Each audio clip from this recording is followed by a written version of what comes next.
appartement incendié, un policier blessé par des tirs de mortier. À Béziers, violence dans le quartier de la Devèze. 11 habitants ont dû être évacués. Un guet-apens pour piéger les autorités en réponse à des saisies de drogue serait à l'origine de l'affaire. Alison Tassin, Théo Thomas et Louis Vial. Cette carcasse de voiture témoigne à elle seule de la violence de la nuit passée.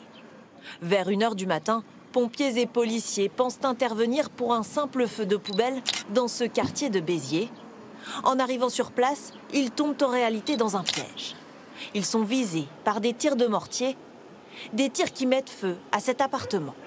Une mère de famille et ses 3 enfants parviennent à s'en échapper. Puis ma fenêtre, j'entendais la dame crier. Et une fois que j'ai regardé par la fenêtre, j'ai vu que son appartement est brûlé. Moi, j'étais couché, j'entendais des pétards péter, feu artifice. Un policier est blessé à la jambe. Pour les forces de l'ordre, l'intention des auteurs ne fait aucun doute. On s'est retrouvé face à une 50aine d'individus, pour la plupart cagoulés. Il y a une préparation, quand on a des cagoules, quand on tire au mortier et quand on met le feu à une poubelle, c'est qu'on attend que justement les services de police et de pompiers interviennent. Le quartier de Vèze est un des lieux sensibles de Béziers, connu pour le trafic de drogue régulier. Alors comment expliquer ce déchaînement soudain de violence? Plusieurs interpellations ont agité le quartier cette semaine.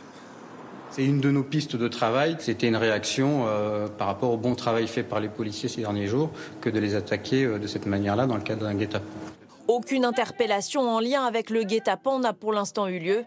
Ce soir, une trentaine de policiers de la CRS 8, spécialisés dans la sécurité urbaine, est envoyée en renfort pour tenter de maintenir le calme cette nuit.